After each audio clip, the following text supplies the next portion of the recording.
Satu desa daun Jepun itu ke TPA bisa sekian ton loh jadi ya. Teorinya Jadam kan berangkatnya dari hutan. Ya daun yang tumbuh jadi langsung Ya. composting. Akar tuh menyebar juga. Kalau kita di rumah di peliharahan orang bilangnya bau nyid. Nyid deh istilahnya. Nyid, Sama-sama belajar, tidak merasa pintar tapi pintar merasa. Ya. Sampingmu, diskusi sampah itu penting bagiku dan bagimu. Oke Nyamo, kita jumpa di podcast tentang sampah dan tentang belajar peduli dengan lingkungan. Di sampingmu, diskusi sampah itu penting bagiku dan juga bagimu. Dalam keresahan Titiang tentang sampah, Titiang adalah sebuah masalah. Bertemulah dengan banyak nyamo-nyamo yang care, yang penggiat lingkungan yang peduli, yang berpikir keras dan mendapatkan solusi-solusi. Salah satu tentang upaya untuk mengurangi jumlah sampah yang ke TPA, yang temukan lagi satu pengolahan sampah organik yang isi bonus plus bonusnya karena berhubungan dengan keilmuan geologi nih untuk tanah Ibu Pertiwi kita, dan metode itu bernama biopori. Dan di samping Titiang sudah bergabung seorang penggiat lingkungan, seorang juga ahli geologi asal Pelihatan Ubud, Gianyar, Bali. Kita sambut Blian Ai. Woo! Sukses semua nih Blian Ai untuk galah sampun ke Pico. Terima kasih sudah Ledang mampir ke Pulau Nyamo. Maklum beliau sibuk ya. Berapa kali kita hubungi beliau sangat sibuk karena biopori juga beliau mungkin udah ribuan ya di install bahasanya di nata-nata puro, di nata-nata pekarangan rumah tangga. Jadi kita perlu belajar tentang biopori, tentang manfaatnya, tentang solusi kreatifnya, dan tentang kontribusi positifnya terhadap air permukaan tanah, juga kontribusi kita terhadap lingkungan. Blian penapi gatra niki? Bece. Semua sudah diundang hadir di sini. Semangat Blian. Biopori, lumayan lama yang dengar tapi tiang pingin nge-share juga kepada nyamo-nyamo yang ada di menonton podcast di sampingmu niki. Sebenarnya biopori ini seperti napi sih lihat. Sebelum ke materi biopori, Tiang harus klarifikasi kide. Tiang bukan ahli geologi. Ya, ahli lah merendah nih ilmu padi nih. Cuman ya punya pengalaman sedikit tentang biopori. Ya, ya. Sebelumnya Tiang harus berterima kasih sama penemunya, Prof. Kamir Erbrata nih ke. Ya, Prof. Kamir kita semua. Harus berterima kasih berkat penemuan beliau kita bisa menyelamatkan air tanah sekaligus bisa menangani sampah berbasis sumber lewat biopori sebagai komposter. Komposter, bahasa komposter ini dengan kompos kan nggih? Ya. Penghasil kompos di biopori, sistem biopori niki juga semakin bermanfaat untuk pupuk, berarti juga untuk serapan. Ya, luar biasa. Sejauh ini berarti Blian Ai kan sudah sekian puro mungkin ya, sekian rumah tangga yang digini. Manfaat yang paling nyata dari biopori ini napi Blian Ai? Ya, air tanah terutama kita di pedesaan kan masih pakai sumur resapan. Bukan kok sumur resapan, sumur gali. Sumur gali ya. Sumur gali itu masih terjaga berkat biopori. Kalau dulu belum rumah tangga itu punya biopori, permukaan air sumur galinya itu di musim hujan dia penuh, di musim kemarau kering. Dengan adanya biopori, resapan tersebar, air tersebar nih kah? Jadi air sumur itu stabil dia. Oh, air sumur jadi stabil gitu, karena ada resapan. Ada resapan di mana-mana, kita perluas daerah resapannya dia. Kita sebar resapannya. Dalam perjalanan Tiang belajar tentang kepedulian terhadap lingkungan, terhadap tanah, terhadap Ibu Pertiwi niki, Tiang pernah dengar tentang statement bahwa kita sedang tidak baik-baik saja tentang air tanah, air permukaan. Bisa Blian Ai bantu Tiang menjelaskan tidak baik-baik saja nih kan dalam konteks napi nih kok. Latar belakang kita berangkat untuk menggerakkan biopori adalah memori masa kecil kita. Memori masa Ya, kecil. memori masa kecil kita sering bermain ke sungai, ke pancoran, ke bulakan. Yang sekarang kita dapati itu semua mengecil bahkan mengering. Karena minimnya daerah resapan, halaman orang sudah dikeraskan dengan paping, dengan batu sikat. Kita ingin mengembalikan memori masa kanak-kanak kita itu. Kita bisa mendapatkan air bersih dengan baik, dengan gampang, dengan bantuan biopori itu. Samping itu secara adat dan budaya kita juga kan pancoran itu juga sumber untuk penyucian. Kalau itu sampai kering nanti, dari mana kita mendapatkan air suci? Iya. Termasuk bahaya ya bagi kita di Bali khususnya di dunia yang intinya dengan tirta dengan air adalah sumber salah satu bagian dari ritual. Kita. Ya, itu alasan kita kemudian untuk berangkat mulai menggerakkan biopori. Kita awali dulu di Desa Peliatan. Desa Peliatan Ubud. Setelah itu ternyata ini bukan permasalahan Desa Peliatan saja. Ini permasalahan kita semua di Bali khususnya. Makanya kita gerakkan bersama-sama dengan teman-teman penggiat. Itu luar biasa sekali ternyata respon masyarakat. Itu yang membuat kita senang. Jadi selain manfaat kita bisa melestarikan air permukaan, kejernihan air tanah, juga ada yang dia bilang tadi di awal bonus plusnya itu salah satunya adalah komposter itu dan juga adalah pengurangan jumlah sampah organik yang keluar dari rumah. Jadi sehingga ada juga bagian dari visi misi pemerintah kita, gubernur kita untuk mencari solusi TPA penuh ya Bu. Ya. Dan salah satunya adalah dengan biopori niki. Biopori sebagai komposter. Ya. Jadi dia selain sudah pasang juga melihat bagaimana mikroorganisme itu bekerja. Nika bisa dijelaskan Bianai. Kenapa kita untuk lubang biopori itu wajib kita kasih sampah, bahan organik? Karena bahan organik itu adalah sumber makanan bagi mikro dan makroorganisme. Cacing dia akan ke sana mencari makan. Itu meningkatkan daya resap, meningkatkan aerasi tanah. Aerasi tanah. Jadi win-win ini ya. Sampah kita nggak keluar, biopori terisi sampah organik itu, dan zat restin juga terbangun bisa makan di sana. Tapi efeknya ke kesuburan tanah, kelembaban tanah. Di musim kemarau kalau kita sudah install biopori, kelihatan sekali tanaman itu tidak layu walaupun tidak disiram. Sebentar ya. Bagi yang rumahnya ada biopori itu, jadi tanaman itu jauh lebih subur gitu jadinya sedang langsung ya. Karena air permukaannya baik dan ada komposter. Kelembaban tanah juga terjaga. Kelembaban. Nggak sampai kekeringan jadinya pohonnya. Iya. Wow. Karena latar belakang biopori itu sendiri adalah dia di awal bukan biopori namanya. Sebelumnya? Dia mulsa vertikal. Mulsa vertikal. Mulsa itu fungsinya untuk menjaga kelembaban tanah. Tapi dia vertikal. Sekarang kan orang menjaga kelembaban tanah dengan plastik hitam itu. Ya. Itulah kenapa biopori ini justru ditemukan oleh dosen pertanian karena di awal diterapkan dalam pertanian. Awalnya dalam pertanian diterapkan untuk menjaga kelembaban tanah. Tapi seiring waktu banyak kajian-kajian dari akademisi lain itu untuk ternyata bagus juga untuk komposter dia. Gitu. Berarti dengan biopori ini kita merawat kelembaban tanah. Jadi anggap ibarat kulit manusia ada lembab kulitnya. Glowing ya. Glowing. Berarti biopori ini bikin salah satunya manfaat adalah glowingnya tanah kita. Lembab jadi pohonnya subur pohonnya. Karena pengalaman kita menginstal biopori di banyak tempat itu, walaupun dia masih tanah permukaan bukan paping atau apa, 20 cm di bawah dia udah kering sekali.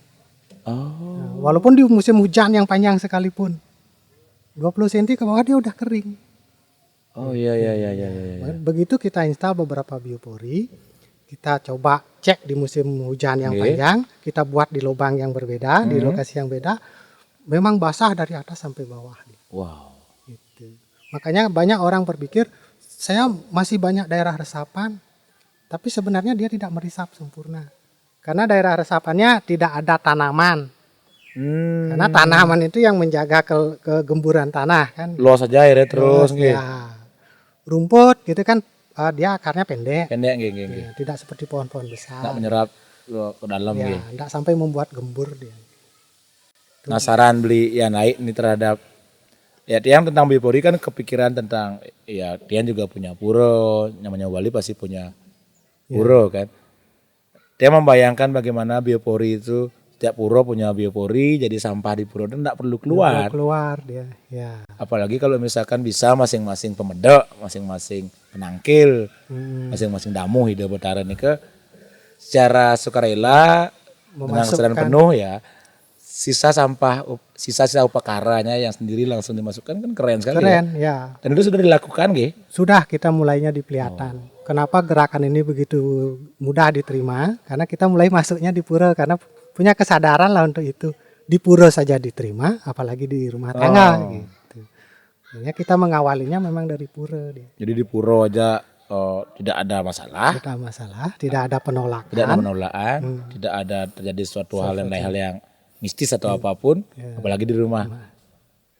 Ya, jadi pura yang jadi bersih, sampah pura nggak keluar, nggak sampai di TPA. Iya. Woi, luar biasa. Tepuk tangan yang meriah untuk beliau naik. Luar biasa ini konsepnya biopori niki. Nah intinya niki juga tentang sampah ya karena podcastnya tentang sampah dan belajar peduli lingkungan. Jadi yang Ampuro lupa tadi disclaimer ya bahwa kita di sini bukan menyalahkan siapa-siapa atau merendahkan siapa-siapa. Intinya kita sedang belajar di sini, sama-sama belajar, tidak merasa pintar tapi pintar merasa. Ya. Nah sampah kita juga harus kita rasakan gitu ya kan. Jadi di pura aman, tentunya di rumah tangga, di halaman, di Natah aman. Ya, aman sekali. Nah manfaat lainnya ada lagi beli ya naik manfaatnya dari ya tanah kalau subur kan pasti tumbuhannya bagus, artinya kalau nanam bunga di rumah bunga harusnya sekian dapat bunga sekarang tambah banyak kan gitu. Manfaat lainnya ada beli. Kita kalau dulu itu kalau hujan pertama apa yang kita rasakan? Ada aroma apa? Oh. Kalau kita di rumah di Peliatan orang bilangnya bau nyid. Nyid deh istilahnya. Ini napi istilahnya. Nyid ya. Kita sekarang kan udah mulai hilang. Oh. Kita sudah lupa dengan aroma itu. Memori itu makin ada ya. Ya. Karena unsur hara di tanah itu habis. Semua sampah kita keluarkan ke TPA, termasuk sampah organiknya. Unsur haranya. Unsur haranya. Karena seharusnya dia daun jatuh di sana, dia seharusnya terurai di sana. Kita bersihkan, bawa ke TPA. Tanah kita kan semakin kering, unsur haranya semakin habis. Begitu ada hujan, tidak ada reaksi yang terjadi dengan air hujan itu tidak menimbulkan bau nyid itu. Jadi itu yang membuat hutan itu begitu seimbang ya. Seimbang, ya. Karena yang tidak menyampat di Yang hutan. menyampat, ya. Alami dia daun yang tumbuh jadi langsung lanjut composting. Akar tuh menyebar juga Teorinya Jadam kan berangkatnya dari hutan. dari hutan. Ya, tidak ada keterlibatan manusia di sana. Di hutan itu tidak ada tanaman yang kena penyakit. Oh. Kalau kita di Bali sekarang punya pohon Jepun itu kan selalu dengan kutu putih, kuning-kuning, ya. Karena dia sedang sakit. Sama dengan manusia yang sakit, buyung deke, muring deke. Yang di hutan ada itu ya. Di hutan tidak ada kutu putih, tidak ada yang merah-merah itu. Karena hutan itu sehat. Ya. Karena unsur haranya pas. Ya. Tidak ada yang nyapu lah di sana. Tanahnya lembabnya. Lembab, terjaga. Ini yang kita bilang kita sedang masalah sebenarnya tapi kita nak sadar gitu ya. Banyak orang yang sadar tapi tidak melakukan apa-apa. Ya. Just speak no action gitu mungkin ya. Karena Dan lewat biopori ini harapan beliau untuk masyarakat mungkin apa jadi ya? Ya dengan lingkungan yang sehat otomatis masyarakat pasti akan sehat. Wow. Tidak mungkin kita bisa hidup sehat di lingkungan yang sakit. Betul. Berarti kalau ada Jepunnya isi putih-putih itu berarti lingkungan kita kurang sehat. Kurang sehat. Ya. Kita karena nggak di rongsen aja nggak kelihatan kan gitu. Kalau Jepun bisa menunjukkan dirinya sakit itu ya dengan salah satunya dengan itu kan begitu ya. Dia gampang terserang penyakit. Jadi Nyamo kalau ada yang punya putih-putih itu jangan anggap dunia ini baik-baik saja ya, lingkungan kita sedang tidak sehat. Dan biopori salah satu solusinya. Ya, jangan menganggap bersih itu sehat. Belum tentu. Ya, belum tentu. Yang benar Kalau sehat itu udah pasti bersih dia. Banyak sampah berserakan itu kan terlihat kotor secara visual. nggih. Ya, Dianggap belum tentu kotor, dianggap kotor dia. Gitu. Padahal itu kan sehat secara teori lingkungannya. Ada ion negatifnya banyak. Kita perlu sekali dengan ion negatif itu. Nah karena nak mungkin juga di Natah Puro kita biarkan canang membaraan, di Natah daun jepun atau daun-daun jepun membaraan. Kitalah yang mengantarkan sampah-sampah organik itu. Ayo sini masuk biopori. Ngiring-ngiring. Kalau air dia nggak perlu penunjuk arah. Karena sifatnya sudah pasti. Pasti mengalir ke tempat yang lebih rendah. Kita tinggal tentukan titiknya yang pas. Yang laba, yang rendah nih ke Rendah. sana kita buat biopori. Beri, Dan dibantu sampah organiknya untuk menuju ke sana. tunjuk ke sana. Ya. Jadi daun jepun daun gosong sampai ke Sing TPA. ke TPA ya pasti. Satu desa daun jepun itu ke TPA bisa sekian ton loh jadi ya. Kalau kita hitung ya. Daun Jepun paling tinggi 10 mon. Oh kan, nyat loh. Jadi ini biopori salah satu solusi ya. Salah satu solusi yang bagi kita yang mendengar ini sih efektif, ideal dan cara membuatnya sekarang Cara itu harus mengebor sedalam dalam 1 meter 2 meter yang akan menjadi tempat penampungan sampah organik. Ya. Idealnya satu rumah itu ada berapa? Tergantung kebutuhan. Kalau menurut yang Iya. pengalaman berapa volume sampah organik yang kita hasilkan supaya bisa maksimal tertangani. Gini. Di awal kita bikin 5, oh ternyata masih ada sisa sampah organiknya. Kita Kurang coba itu tambah. berarti. Iya. Ya. Nah kalau misalkan ada Nyamo nih yang sepakat sefrekuensi dengan kita bahwa oh iya nih ini keren ini kita tidak hanya memangkas sampah organik yang rumah tangga kita ke TPA, kita juga berkontribusi untuk tanah, untuk ibu pertiwi, untuk bumi dengan unsur hara yang kayak di hutan tadi nih kan.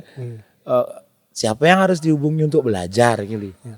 Kalau untuk belajar tentang biopori, silakan di YouTube juga sudah ada Itu juga banyak tutorialnya. Ya, kalau mau diskusi sambil ngopi, Iring mampir ke Pelihatan, ke markas biopori bersahaja, Ya, biopori bersahaja. atau ke teman-teman lain yang juga sudah aktif mengkampanyekan biopori. Banyak sekali, cari aja, coba pakai pencarian biopori kan pasti muncul di sosial media siapa saja yang aktif di sana. Bisa mungkin ada yang terdekat dari rumah kan, tidak harus ke Pelihatan. Jadi intinya biopori ini adalah solusi yang selama beliau naik niki menjalaninya. Ini adalah solusi yang salah satu solusi efektif lah untuk dan nike plus ya plusnya karena juga kita pohon yang di sebelah biopori ini terbukti lebih subur, lebih sehat, tidak ada putih-putihnya, itu tidak ada itu tanda tidak sehat ya. Cuman tanaman enggak bisa ngomong, bro, pilek nih bro, kan gitu. Bro, aku lagi batuk nih bro. Bang depil nih. Ya tandanya itu ya tandanya. Jadi dibuatkanlah biopori ini jadinya plus nggih. Oh keren. Harapan beliau naik ke depannya untuk Nyamo lah yang menonton podcast niki. Ada nggak yang beli mau sampaikan kepada yang mengingat yang juga biayanya kan tidak mahal ini kan. Kalau itu dikerjakan mandiri malah mungkin tidak berbiaya kalau punya kreativitas sendiri. Tidak harus menggunakan bor seperti yang kami lakukan. Cukup pakai linggis atau bambu kan bisa. Tutupnya juga bisa modifikasi sendiri, tidak harus seperti apa yang kami kampanyekan. Kalau beliau kan karena ini jumlah banyak dibuat sehingga harus dibuat mekanisme yang efektif, yang cepat, yang sehingga diperlukan alat untuk membuat lubang, untuk tutup beton gitu juga. Ya. Jadi harapannya beliau coba-coba dulu apa gimana? Ya, coba-coba aja dulu. Kalau lihat manfaatnya. Lihat manfaatnya, begitu tahu manfaatnya, jamin ketagihan. Karena kontribusi kita terhadap Ibu Pertiwi itu ada ya. Jadi termasuk win-win yang tangkap. Cacing-cacing kita beri makan tanpa mengotori berkontribusi jumlah sampah ke TPA Jadi ada yang party lah di bawah Bipori ya. Ya, bukan cuma kita aja yang party. Ya. Keren ininya mau. Belian boleh yang sertakan nanti deskripsi keluarga Biopori bersahaja juga mungkin kontak nomor telepon dan untuk sosial medianya Belian nggih. Jadi biar nyamo-nyamo yang tertarik untuk mencobanya, untuk berkontribusi biar tidurnya nyenyak ini kembali ke kita pengen tidur nyenyak ya, karena setiap hari menghasilkan sampah di dan sampah. Jangan-jangan di tempat yang salah sehingga karma kita jadi masalah ya. Dan mudah-mudahan dengan Biopori diskusi Tianiki bisa memberi manfaat untuk nyamo-nyamo yang menonton. Tentunya ini adalah usaha Titiang Belajar di podcast Sampingmu niki, karena niki adalah usaha kita untuk berkontribusi minimal dari sampah kita sendiri, apa yang harus kita lakukan, tidak menyalahkan para pihak, tidak menyalahkan si A si B, tapi kita mulai sadar dengan sampah kita sendiri dan melakukannya dari rumah sendiri. Dan yang punya puro boleh dicoba di puronya, keren gak kalau habis meresik langsung cemplung ke sana. Setelah yadnya itu, sisa yadnya pun bisa jadi makanan dasar renik, ya cacing, dan makhluk-makhluk mikroba. Dan hasil makanan itu terjadi sebuah siklus nutrisi berproses, dan hasil dari siklus nutrisi ini akan menjadi sebuah manfaat bagi tanah itu sendiri. Tanah dan kita. Luar biasa. Tepuk tangan yang meriah untuk Belian naik. Oke Nyamo, demikian diskusi sampah tentang Biopori kali ini. Dan Sungkara perbincangan di sampingmu. Diskusi sampah itu penting bagiku dan bagimu. Di episode ini bisa memberi manfaat untuk nyamo-nyamo yang menonton. Dan semoga dengan satu langkah kecil, dimulai dari diri sendiri, dimulai dari rumah sendiri, kita bisa berkontribusi positif untuk penanganan sampah yang terjadi sudah bertahun-tahun. Dan semoga pembicaraan Titiang dengan Belian Naik niki sebisanya memberi kontribusi yang positif kepada pemirsa yang menonton dan tentunya kepada dunia, lingkungan di kemudian hari di masa depan. Semua Belian Aik atas waktu dan ilmu-ilmunya, wawasannya luar biasa. Kita akan berjumpa di episode berikutnya. Tetap semangat, tetap peduli dengan sampah. Asungkara sampah kita tidak jadi masalah. Rahayu.